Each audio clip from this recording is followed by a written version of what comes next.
Hey there, viewers. You've heard of thanking Beyonce, but what if it's not a choice? What if forgetting brings consequences? In tonight's story, a former tour assistant discovers a hidden system built around one rule: say thank you or disappear. Nobody tells you who the list is for. I didn't start out working for Beyonce or anything fancy like that. I was just a runner, the kind of assistant people forget about the second you leave the room. Fetch this, label that, print this, and don't screw it up. I came in through one of those temp agencies that plug you into music tours when they're short-staffed, just for a weekend or two, maybe longer if you're lucky and quiet. I'd done a couple of smaller gigs before, nothing major, mostly late-night food runs and carrying boxed water in and out of black Escalades. But this was different. This was the final stop of the Renaissance tour. Houston. They don't say it out loud, but everyone knows the Houston show isn't just the final one, it's the show, her home base, the core. That's where I got pulled in, on a last-minute call for logistics support backstage. They didn't give more detail than that. My job was to help Beyoncé's tour choreographers team with what they called VIP compliance materials. It sounded boring at first, mostly paperwork. There were 4 big black cases wheeled into the lounge, each one zippered and coated with long file labels. NDA packets, speech cue cards, digital performance logs, that sort of thing. It was color-coded.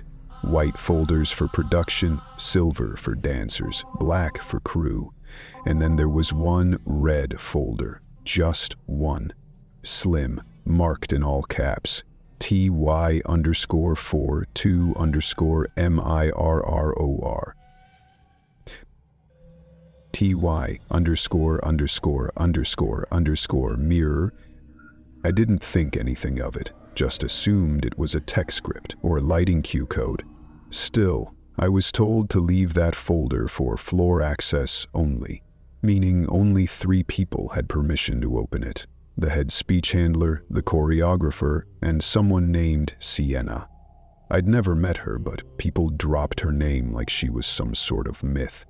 Quiet, always around, never seen. But then something weird happened. The head handler, Rick, walked in late and asked me where the TY folder was. I handed it to him without thinking. He flipped it open right there at the table. I shouldn't have looked, but it was hard not to. The inside was simple, no long documents, just a single sheet of cream cardstock with handwritten initials in 3 neat columns. It looked like a seating chart at first, but some of the initials were underlined, others were lightly highlighted in yellow, a few were scratched out completely with a single red line. I saw A. That had to be Alicia. LM. Probably Lizzo. DN and J were obvious. J even had a little gold star next to his. Then the title at the top caught my eye. It wasn't a schedule or a plan. It said, "Names that thank her," written in bold gold ink, like one of those fancy calligraphy pens that glide without any smudging. It gave me a chill I didn't understand at the time. Rick saw me glancing. He closed the folder quick and looked at me like I'd just wandered into a part of the church I wasn't supposed to be in. "You don't need to memorize anything in there," he said. I was just, "Don't explain, just stay in your lane." That was the first time anyone spoke to me like that the whole tour. Usually people were so busy and stressed they didn't care where you stood, but that moment felt sharp, like a line had been drawn. The rest of the day passed in a blur. Wardrobe fittings, dancers running last-minute cues, security doing sweep drills. I stayed busy enough to forget the list, at least for a while. But that night, something happened at the private Grammy after-party they held backstage. Nothing huge, nothing that made the blogs, just a moment that felt off. One of the featured artists, I won't say her full name, but you'd recognize her if I did, was giving a quick champagne toast backstage. Nothing formal, just one of those off-the-cuff, thank y'all for the love kind of speeches. She started with her team, her glam squad, her parents. Then she stopped, looked around like she forgot something or someone, but she didn't say Beyonce's name. I noticed it right away, not because I was expecting it, but because everyone else in the room was. You could feel it in the air. A second of silence, like holding your breath and not knowing why. She moved on, smiled, took another sip. The moment passed. But the next night, during the live performance, something went wrong. The artist walked out confidently for her big solo number, outfit gleaming, hair slicked and perfect. The crowd screamed. But 30 seconds in, her top strap snapped. Me literally snapped. You probably never saw it. The camera cut away immediately. Backup dancers covered, stagehands dimmed the lights faster than I've ever seen. And when she came off stage, she was crying, cursing under her breath. I promised me this wouldn't happen. It was double soon. Double soon. I was standing behind one of the tech curtains when it happened. One of the stylists just whispered. She didn't say it. Damn. That's when the dots started connecting in my head. That folder. The initials. Names that thanked her. Was it just tradition, like how people thank God or their parents or their fans? Or was it something else? The next morning, I saw Rick again. He had the TY folder open in front of him. A new name had been added, but this one had a question mark next to it. Scribbled in pen, pending mic clip. I didn't know what that meant.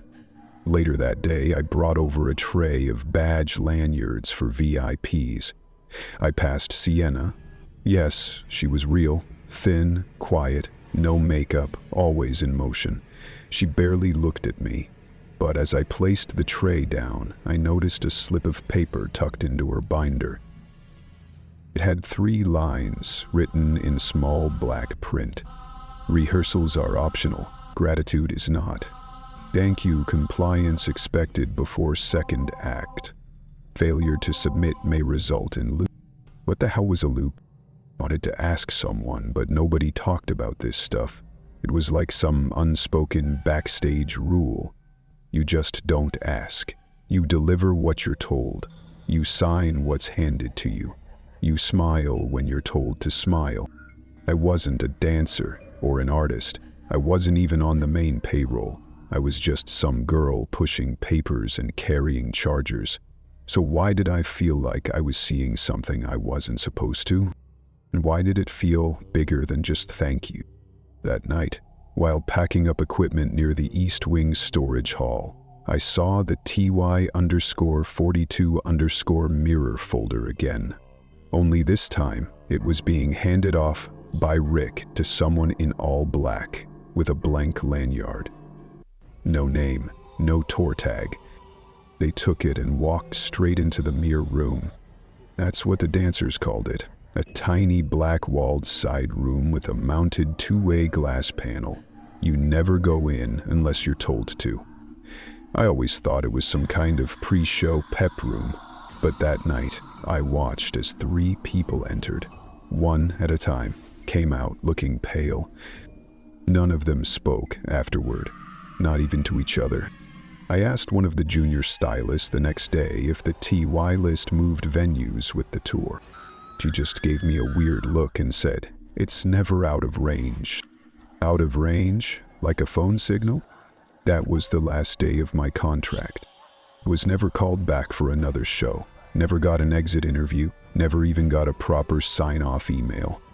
But I couldn't stop thinking about the list. Those initials. The gold ink. The ones that were crossed out. And the feeling like something invisible was being tracked behind the scenes. Something not meant for public cameras. Something real, but too soft, too quiet, too hidden to ever show up on gossip blogs. All I know is nobody tells you who the list is for. But everyone seems to know what happens if you're not on it. Chapter 2. Lizzo laughed until her mic cut out. I didn't even work that show. The 2023 Grammys weren't on my schedule.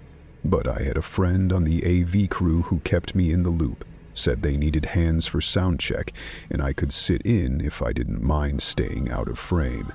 No pay, just access. I was still new then, still thinking all of this was normal, just part of how big shows run. You get used to people being weird about superstitions, rituals. Celebrities have all kinds of routines. Lucky shoes, pre-show food, the same person tying their laces. I figured the Beyonce thank you thing was one of those unspoken traditions, like nodding to the captain before takeoff or kissing your mic before going live. Nothing serious, just music industry quirks. But that day, something shifted. It was just rehearsal. Nobody was dressed. People were loose, relaxed. Lizzo walked in all energy, no heels, sipping on an iced coffee like she owned the building. She was joking with the backup vocalists while checking her earpiece. "I swear," she said, loud enough for the tech crew to hear, "if one more person tells me to remember to thank Beyonce, I'm gonna need hazard pay. Y'all acting like Beyonce will strike you down if you don't bow." People laughed. Not everyone. Some of the crew smiled awkwardly and kept working, but a few stopped completely, froze mid-cable wrap, or halfway through a lighting check. That was the first red flag. Lizzo didn't seem to notice. She kept going, said something like, "What's she gonna do, yank my mic off mid-chorus?"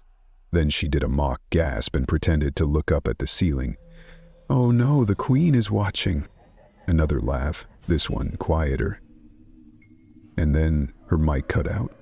Not a pop, not static, just silence.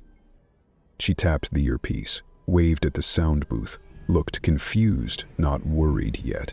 You could tell she thought it was just a glitch. Then the lights over the stage flickered. Twice. Quick flashes.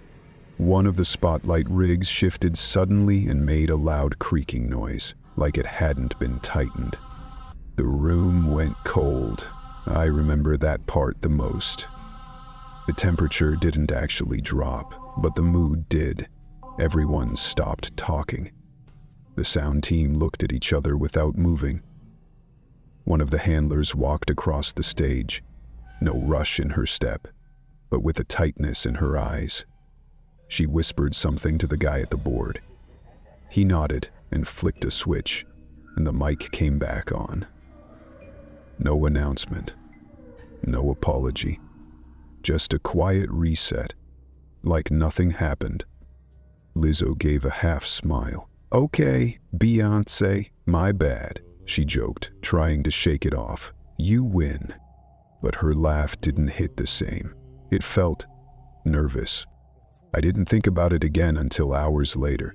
My friend, who was working stage transitions, told me something weird happened backstage just before Lizzo's live performance. Said a woman, not crew, not security, not glam, handed Lizzo a small cream-colored envelope. No name on the front, just a tiny gold dot in the corner. No one knows what was inside for sure, but Lizzo read it, folded it neatly, and didn't throw it away. When she went out on stage that night to accept her award, her tone was different. Her speech started strong, thanking her team, her parents, her fans.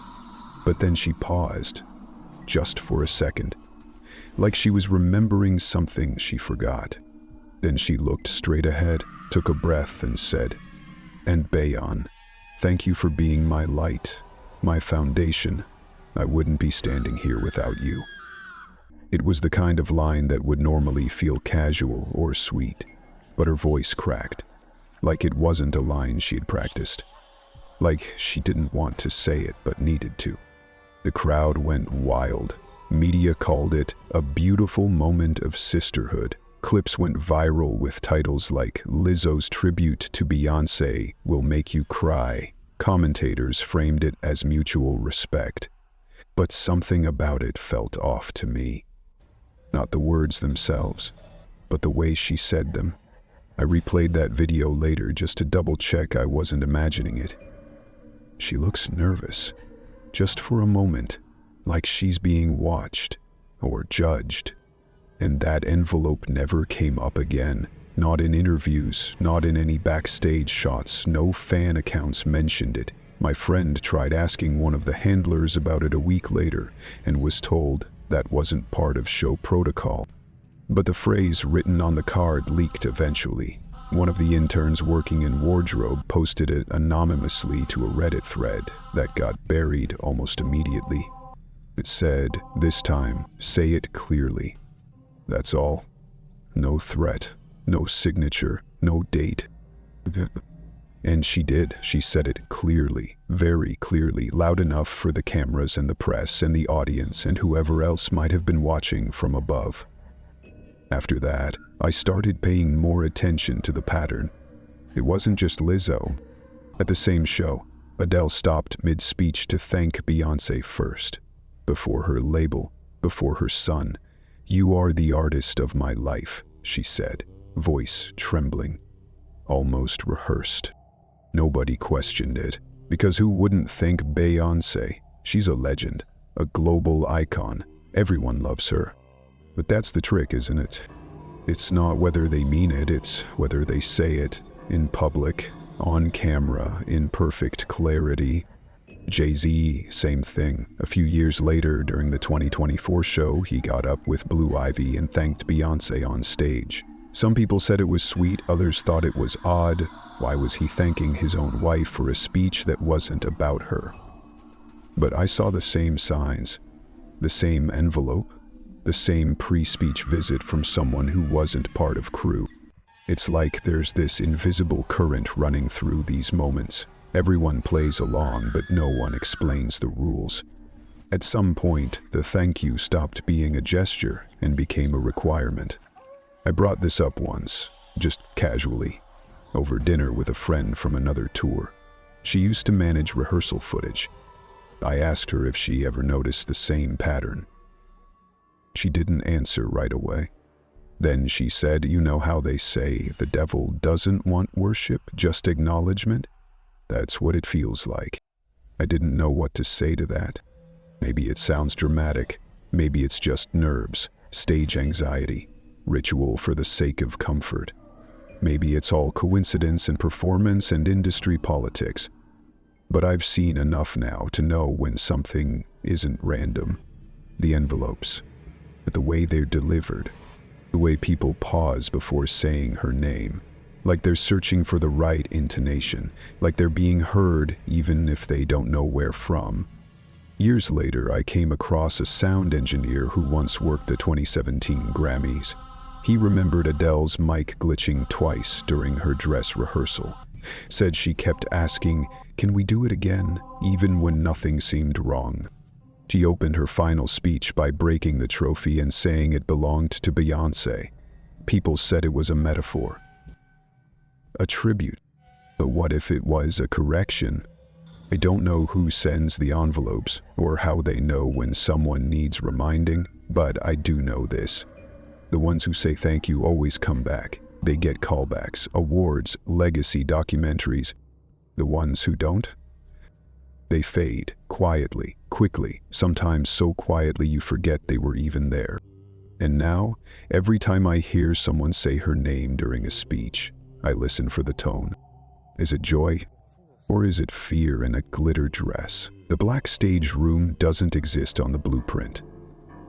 I never meant to sneak in. It wasn't like that. It was day 2 in Houston, final show of the Renaissance tour. The tension backstage was different. Not hectic, not panicked, just tight. Like everyone was holding something in, smiling too long, nodding too quickly. Even the lighting crew kept their voices low, like the walls could hear. I was only there to reset some of the tech stations in the West Corridor. Basic stuff.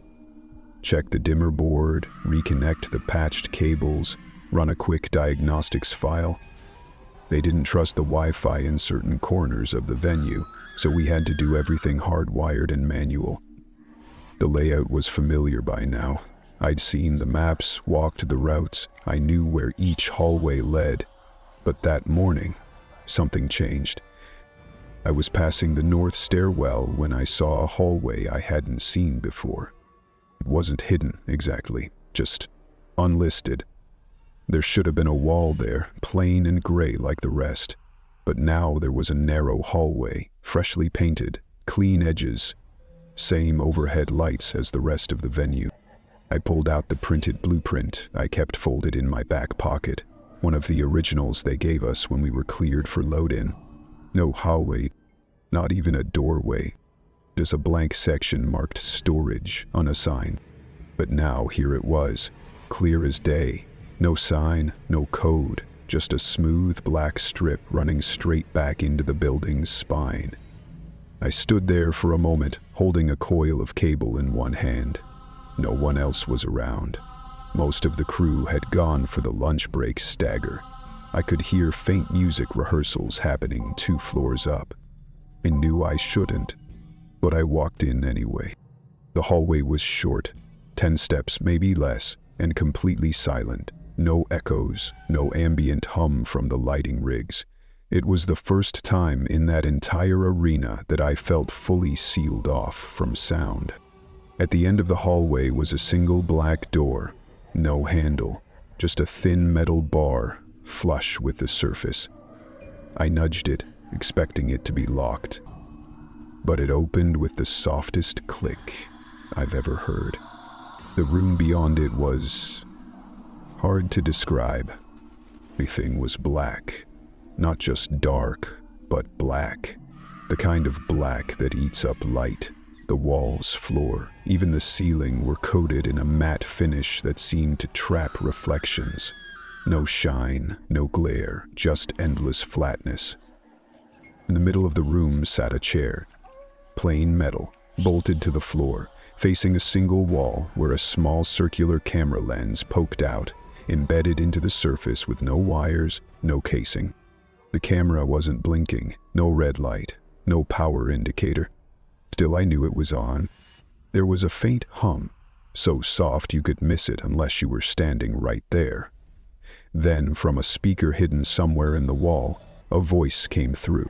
Neutral, no accent, female, but robotic in cadence. This is your moment.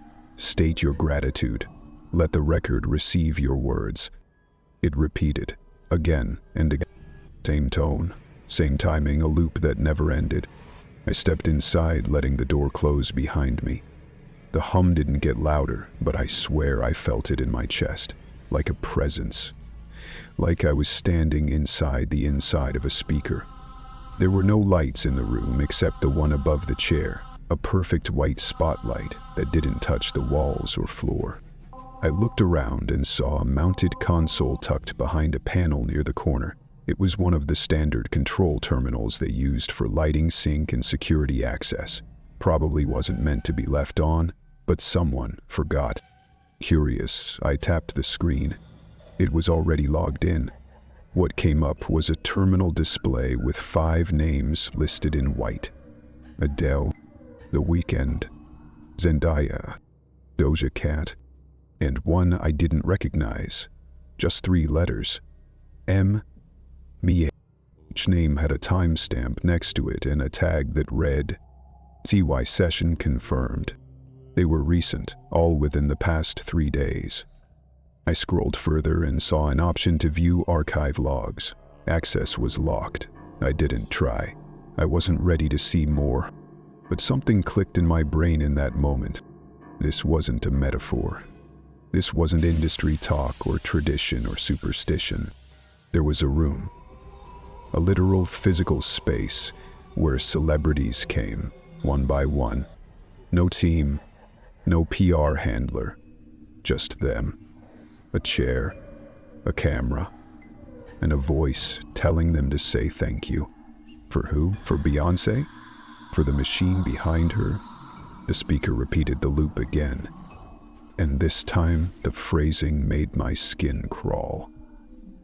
This is your moment. State your gratitude. Let the record receive your words. Let the record receive. Not the press, not the fans. The record. I took a step backward, then another. I didn't want to turn my back on the lens, but I couldn't stay in there. I reached for the door, and it opened without resistance.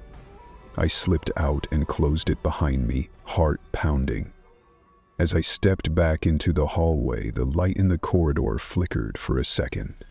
Just once. It was enough.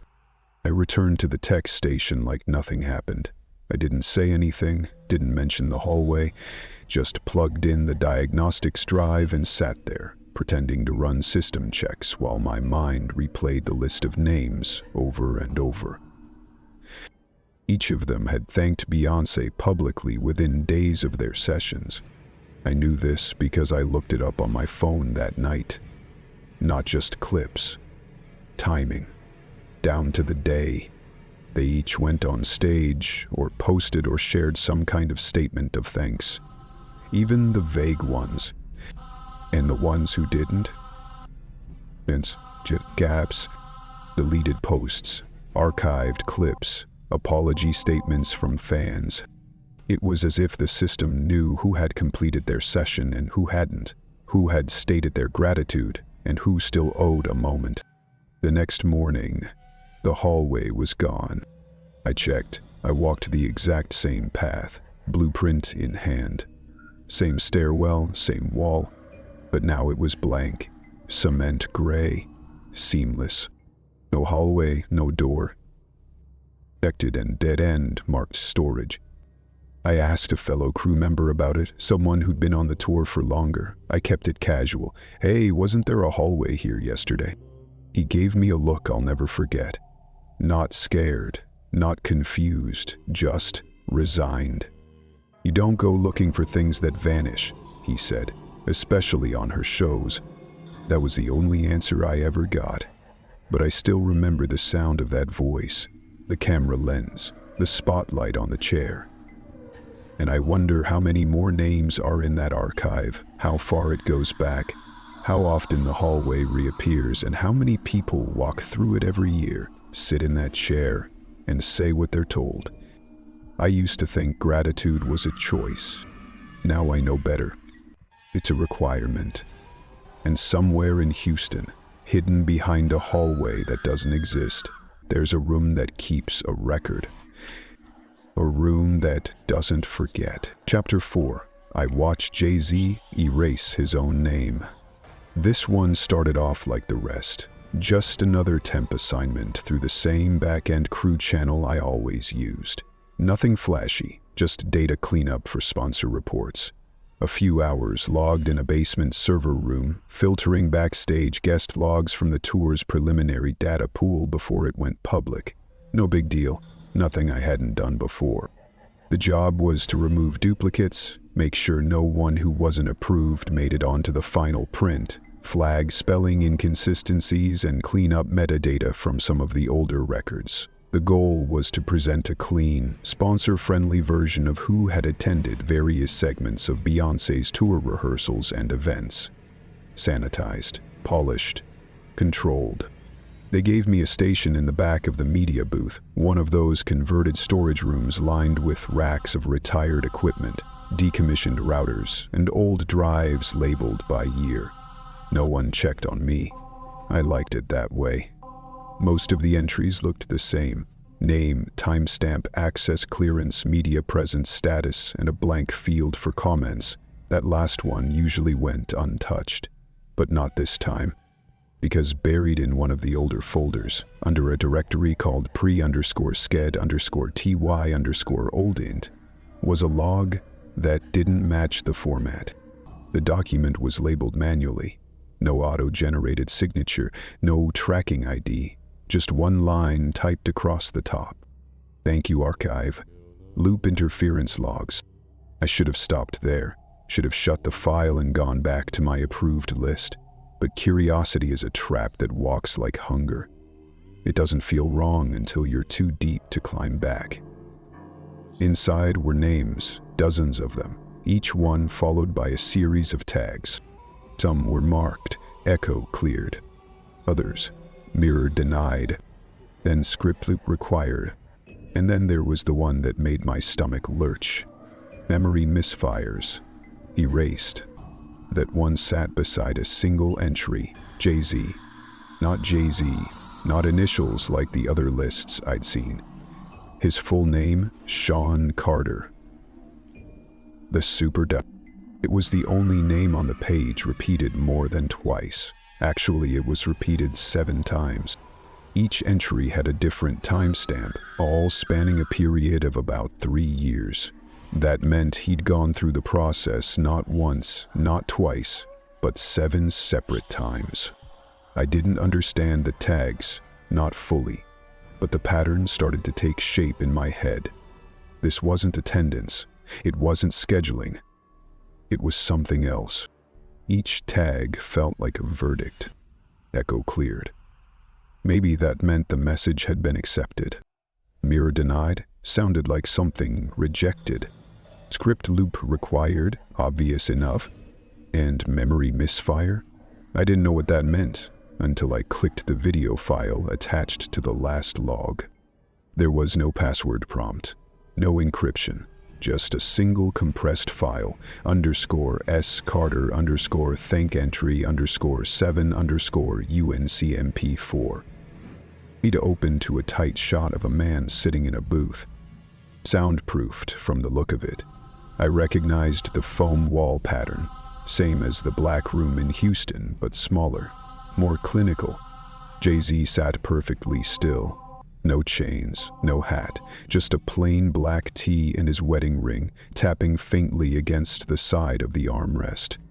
There was a microphone in front of him, one of those top-grade studio condenser types used in vocal booths. No visible engineer, no teleprompter. Just him. He leaned forward slightly and began to speak. "I'm grateful for your brilliance," he said, slowly, voice steady. "For your vision. For how you carry us all." There was a long pause. I acknowledged the foundation, the structure, the necessity. Another pause. Then, something changed. His eyes narrowed and his tone dropped lower. "But I don't do this anymore," he said. "I'm not saying it again." The footage glitched. Not visually, sonically. His voice began to double layer over itself, as if someone took the waveform and shifted it 2 milliseconds forward. Echoes without distance. You could hear him and him, overlapping in slight dissonance. Then the glitch deepened. His voice began repeating the last phrase. "Real important. I'm not saying it again. I'm not. See it again. I am not. I don't do this." It kept looping, layering over itself until it sounded like a crowd of him. A chant made of defiance. And then suddenly the feed cut out. Silence. Just a gray screen and a blinking cursor in the corner. I stared at the file in disbelief. Tried playing it again. Same result. Same loop. Same crash. This wasn't a tribute video. This wasn't a Grammy clip or behind-the-scenes footage.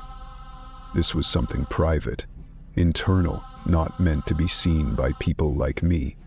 And it told me something I hadn't considered before. Some celebrities didn't want to participate in the thank you ritual. Some tried to push back.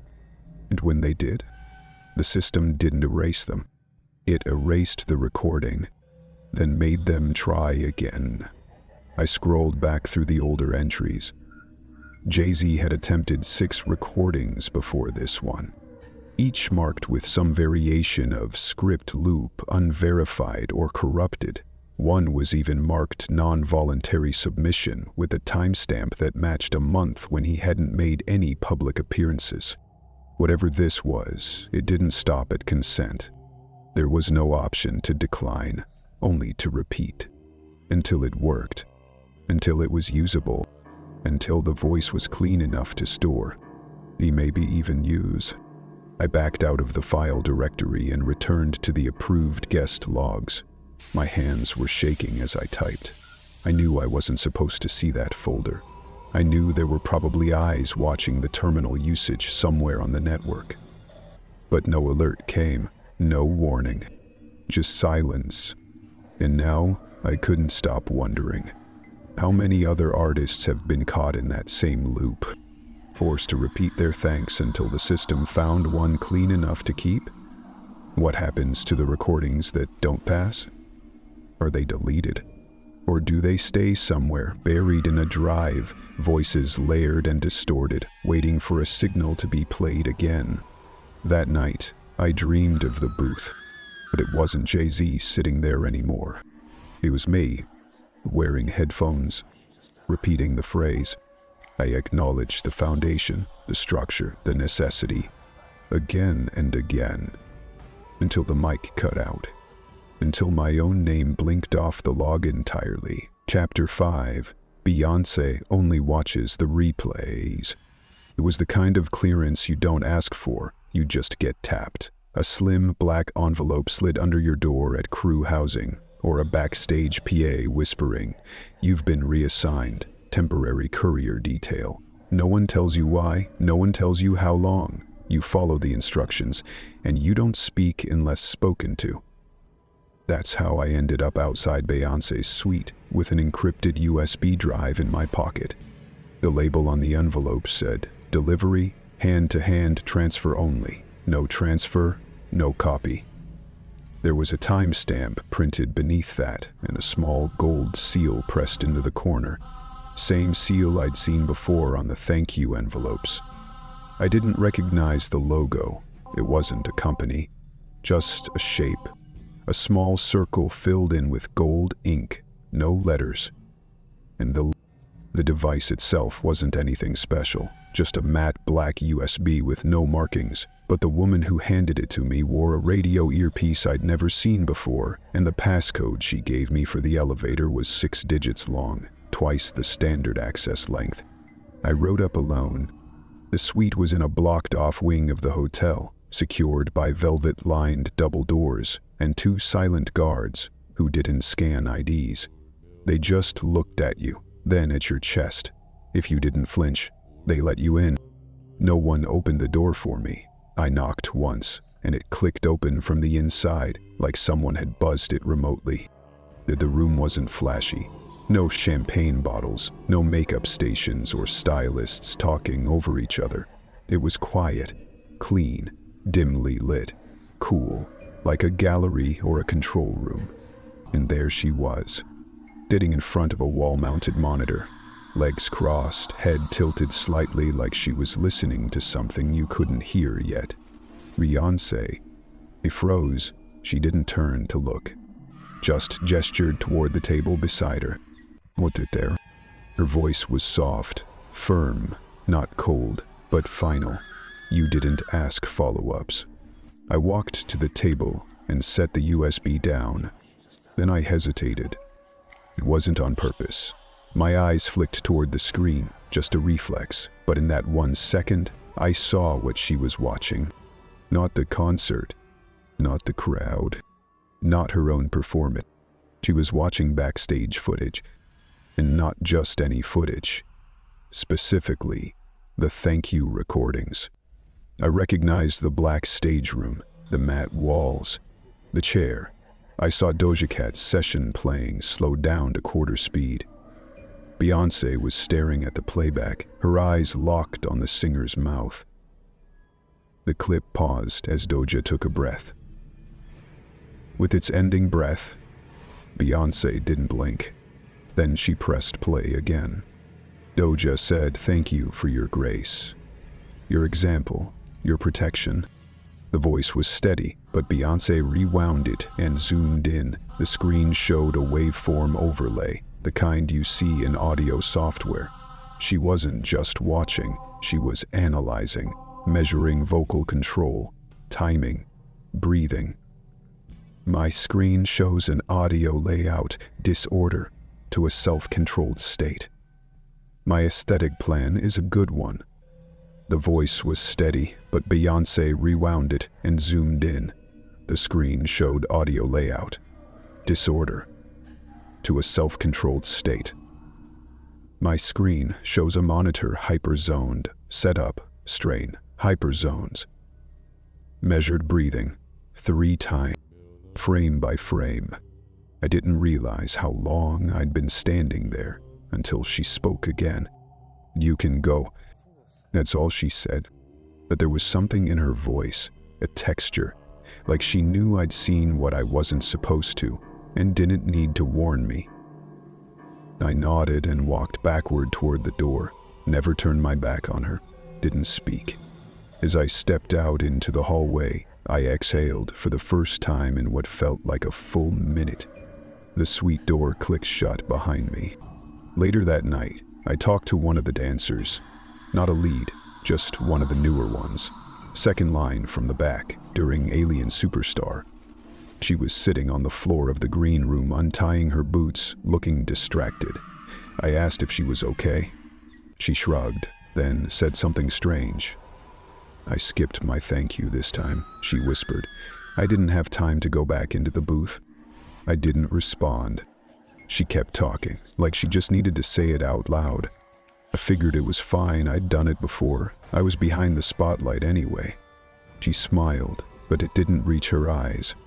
A week later, she was gone.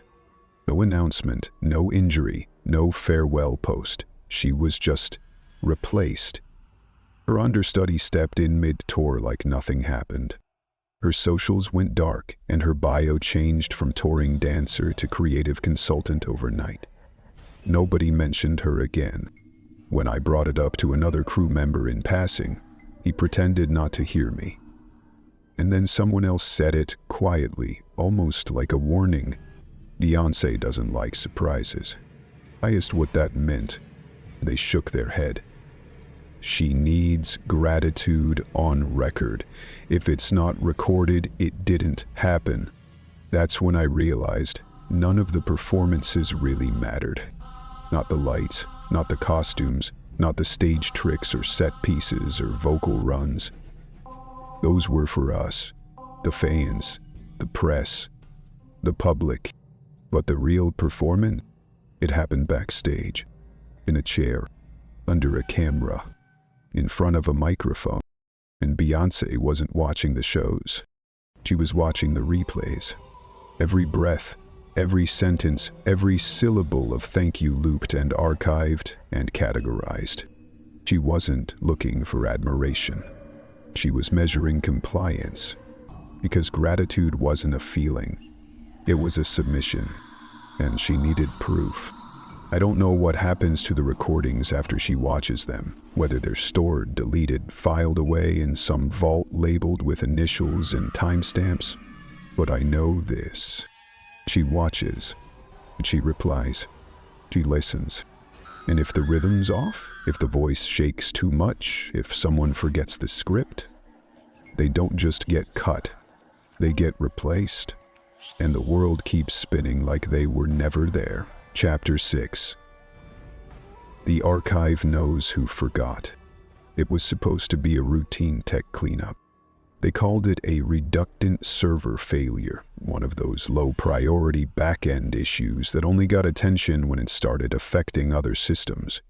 No one from the main team wanted to deal with it, so they sent me. Said it was probably just a few corrupted folders, a logging error from the previous tour cycle. Archive integrity check, they called it. I didn't even know Beyonce's network had an archive system independent from the main data servers. But there it was, 4 floors below the arena, locked behind a utility room and hidden behind what looked like an unmarked janitor's closet. The key card I'd been given opened it with no trouble.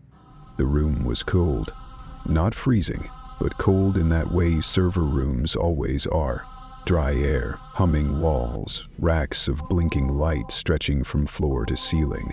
No signage, no company branding, no backup in progress monitors.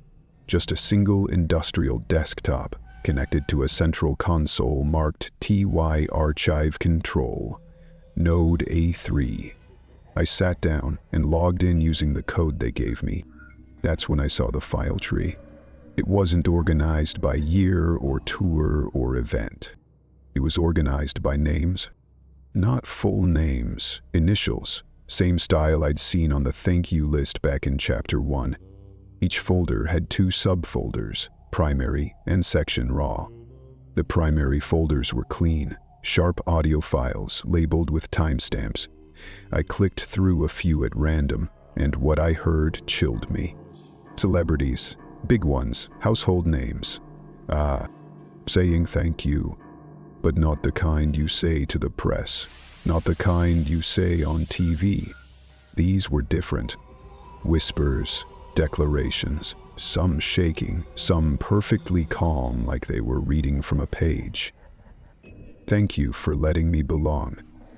Thank you for the light. Thank you for my voice. Thank you for my placement. Thank you for the silence. They varied in tone, but all shared something in common. They ended deliberately. A distinct conclusion, like closing a prayer. No stutters, no cuts, just a clear finality. I thought that was the strangest part, until I found the hidden folder. It wasn't visible in the standard directory. But one of the corrupted files flagged an error during load, which opened a secondary log interface.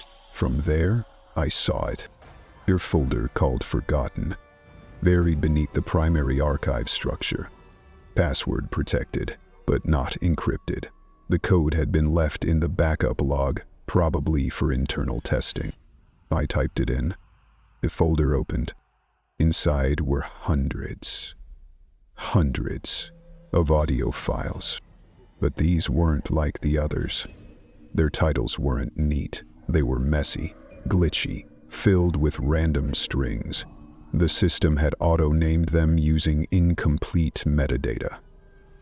I clicked on one. The voice came through faint at first, like the speaker was far from the mic. I just wanted to say thank. Then silence. He clicked another. Thank you for... Cut off. Garbled. A third. Silence for 10 seconds. Then the speaker whispered, I wasn't told we had to do this. Then the file cut. I kept clicking. They were all the same. Incomplete. Broken. Some distorted so badly, it sounded like the person was underwater or speaking backwards. But that wasn't the worst part. Each file had a notes tag, just a few lines of metadata automatically generated by the system. Things like settlement incomplete, section flag, loop not achieved, palmed, unfinished gratitude, and next to that a final field. Result, observed disruption. Each result had a description. One said, subject experienced network backlash, audio routing failure during broadcast. Another, subject dropped from scheduled performance, no public explanation. Another, subject suffered critical career fallout, record deal terminated within 90 days. Then came the ones with no descriptions at all, just the phrase, status forgotten. I scrolled through a few more names. I started recognizing them. Artists who had big launches and then vanished. Viral acts who had one hit and never followed up. Actors who made a splash, then spiraled out. Headlines with words like meltdown, or nervous breakdown, or legal issues. They all had a file here, not because they said something wrong, but because they forgot to say it at all. That's when I understood. The ritual didn't require truth. It didn't require feeling. It didn't even require Beyonce. It just required completion. A clear, recordable signal of submission. It didn't matter if you meant it, only that the system received it. Once, repeated cleanly, with no stutter. And if you forgot, even by accident, it was recorded, filed, categorized as non-compliant. In the system, it remembered. It remembered who skipped, who hesitated, who cut corners or asked too many questions, and it kept track, like a vengeful machine god. Not loud, not public, just quiet failure, backroom decisions, career stalls, canceled meetings, invisible threads pulled until nothing worked. I looked again at the folder name. Forgotten. It wasn't just a tag. It was a verdict. And those who landed there weren't just punished. They were erased. Not all at once, but slowly. Without notice, without resistance, like dust collecting on a nameplate until no one remembered who it belonged to. I closed the folder and wiped my tracks, logged out, left the room without a word. But that night, I couldn't sleep, because I knew now that this wasn't about fame, or loyalty, or even control. It was about sound, about voice, about who gets to stay on record and who gets scrubbed. And once you're scrubbed, you don't come back. Chapter 7. There's one name crossed off the list. It started with a sealed envelope again. Black this time. Matte texture. No label on the front. Just my name printed small on the flap. Inside was a memo slip and a delivery pass. Please deliver 2025 compliance list to MGT, Level 3, secure transfer only, print copy enclosed. There was a time when that might have felt exciting.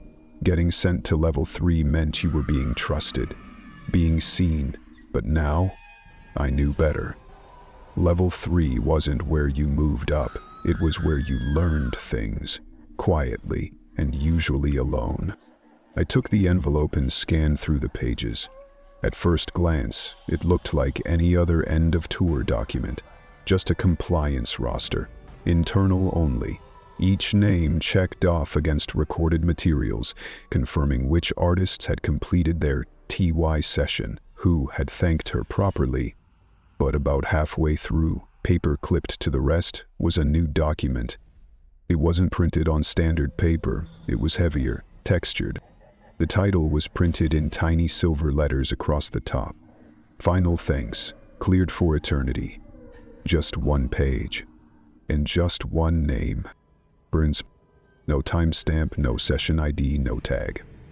Just Prince, TY status, not required. Final, cleared. There was a long line drawn under his name. Beneath it, in small print, system grandfathered. Pre-formalization, no loop required. I didn't know what that meant, not exactly, but I could guess. Prince never entered the system, never sat in the black room, never recorded a compliance message, and yet he was cleared.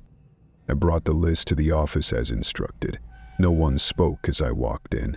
The management team was quiet, tapping at their devices, marking up logistics charts. Only one person acknowledged me. A woman in a tan suit, hair tight, lips pursed. She nodded to the envelope, then looked up with the faintest trace of a smile. You saw the addendum? I hesitated. About Prince? I asked. She nodded. It's the last one, the only one with legacy exemption. I swallowed. Oh, he never... No, she said. He never said it. Never did the session. Never thanked her. But he's cleared. Yes, different rules then. The system wasn't online yet. There was no archive, no enforcement. She paused, then added, he died before the rituals were formalized, before the voice print system went active. Something about that word rituals made my spine tighten. She saw the look on my face and leaned in, lowering her voice. No one else will ever be exempt again. That was the end of the conversation. I walked out holding the rest of the packet like it might burn through my skin. When I got to the staff elevator, I flipped to the final section. Deceased artists 201-0202-5 TY compliance status. The names were there, all of them, printed in soft gray ink. One column for names, one for cause of death, and the third right margin marked TY cleared, yes or no. And it was consistent. The ones marked yes, they had tribute albums, memorial concerts, preserved legacies. Their documentaries were gentle, their scandals downplayed. Some even had posthumous awards. The ones marked no, their deaths were messy, Sudden controversies, leaks, court records dragged out years after, friends questioning their sanity, interviews gone wrong, careers rebranded and reframed until no one quite remembered why they were beloved in the first place. I read the list again and again. One name made me pause. I remembered her. A singer with a breakout debut and a voice like velvet. She died suddenly in 2018. No real tribute. Just a few scattered statements, and then silence. Next to her name, T.Y. cleared no. I remembered her Grammy speech. She forgot to mention Beyonce. Even joked about being grateful only to her manager and her cat. It was funny at the time. People clapped, but no one ever brought it up again. Now I wondered if it had cost her something deeper than press coverage. Because this list, it wasn't about respect. It was about preservation. It determined who got to stay whole after they were gone, who got remembered cleanly. I held the packet tight to my chest. Somewhere inside that data vault, somewhere behind all the folders and files and mirrored rooms, was a system that didn't just store voices. It judged them, littering filed them, and when the time came, it decided whether they could be shown again or forgotten. And Beyonce? So she wasn't a villain in this, not exactly. She wasn't punishing people. She was curating them, quietly, carefully, like an unseen editor at the end of every artist's story, holding the pen and deciding whether the final paragraph ends with applause or erasure. I don't know what it takes to get on that yes list now, whether it's one clean sentence, or a perfect loop, or just timing. But I know one thing for sure. Prince was the last to skip it, and no one after him will be allowed to leave the world without saying thank you first. Chapter 8. I forgot to say it. It came in a plain envelope. No return address, no stamps, just a blank beige rectangle slipped under my apartment door like a menu or a bill. I almost didn't notice it. Would have left it there if I wasn't already down on the floor looking for a lost pen under the couch. It had no label, just my name, misspelled slightly, one letter off. I told myself it was a typo, but even as I thought it, my stomach turned. Inside the envelope was a flash drive and a note. One line. You forgot. That's all it said. No signature, no hint at who sent it. But I didn't need one. I already knew. I plugged the flash drive into my laptop, hands sweating against the keyboard. The folder inside contained a single audio file labeled in all caps, session_review_unfinished, unweb. I clicked play. What I heard was my own voice. Quiet, hesitant, like I was speaking to someone just out of frame. I don't know if this is real, I said, but the others, Lizzo, Jay, even the dancers, there's a pattern. They all thanked her. And the ones who didn't, the audio crackled. They disappeared. My voice trailed off, then silence. The recording didn't end. It just broke. Like a magnetic tape getting pulled too tight. My words slowed down, dragged, then cut off entirely. The waveform on the screen froze mid-peak. Then the playback stopped. I tried restarting the file, but it wouldn't load again. The entire flash drive unmounted itself like it had never been there. I stared at the screen. That voice had been mine. I remembered the moment. I'd been talking to one of the lighting crew members on a break in Atlanta. I didn't know I was being recorded. I never saw anyone near me. But someone had stored it, tagged it, filed it, and flagged it as incomplete. That's when things started changing. At first it was small. I noticed an email missing from my inbox, one I knew I'd sent. A reference check for another job on another tour. I even remembered attaching the PDF. But now the thread was empty. The message thread was there, but the body of the email was gone. Just a blank page with a timestamp. Then I checked my voicemail. The greeting had changed. I hadn't touched it, but now it sounded like a chopped-up version of my voice, too fast in some places, too slow in others, like a poorly edited audio file. I tried to fix it, recorded a new one, hit save, but the system glitched. When I called myself back to check it, the new greeting didn't play. The old broken one did. Again. Opened Instagram and noticed something else. My reels were gone. Not deleted, changed. Old videos I had uploaded, voiceover clips, selfies with music playing, reaction posts were still there visually, but the audio was wrong. My voice had been altered, auto-tuned, glitched. In some of them, I didn't speak at all, even though I remembered recording sound. I tried re-uploading. The audio wouldn't save. I called a friend to ask if she noticed. She didn't answer. Texted another, the message delivered, but no reply.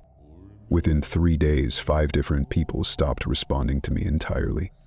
Not blocked, just quiet. Then I checked my apartment lease. The copy I'd printed months ago had my name spelled correctly. Middle name, all 3 initials, signature. But the building's office had me listed under a different name. Close, but not mine. I asked the leasing manager if they'd made a clerical error. She looked at me blankly. "That's what it's always said," she told me. I showed her the original copy. She frowned. "That's not our document. You must have edited this yourself." I left the office without another word. On my way back to the apartment, I passed the front desk, where I'd been living for almost a year. One of the security guards I knew well, Andre, waved casually, then said, "You're new here, right?" I laughed. "What? You just moved in last month, right? I haven't seen you around before." I didn't answer. I just went upstairs and realized I didn't know who my neighbors were anymore. Every door felt unfamiliar, like someone had rotated the floor plan while I was sleeping. I sat down at my desk and opened my laptop again. Tried to record a message. Plugged in the mic. I clicked the record button. Nothing happened. The mic wouldn't power on. Tried the internal mic. Still nothing. Every device I plugged in. Headset, camera, even an old USB stick mic. None of them registered. It was like my voice was being refused. Like the system knew. I opened a blank audio project in desperation, hit record, and just started speaking. "I'm sorry. I forgot. I didn't know I had to say it, but I'm saying it now." Nothing said. No waveform. Just silence. I sat there shaking, not sure what part of me was real anymore. Not sure what was left. Because here's the thing. They don't punish you directly. There's no knock on the door, no lawyers or threats. They just start undoing you, erasing the parts that people hold on to, your voice, your visibility, your version of events, until eventually you become one of the names in that forgotten folder. Not bad enough to be canceled, not loud enough to be missed. Just quietly overwritten. A memory people feel but can't place. A voice they think they heard once but don't remember where. I don't know if this message will get through. I don't know if any of this is still mine to say. But I'll leave you with this. You don't have to believe me, but if you ever meet her, say it.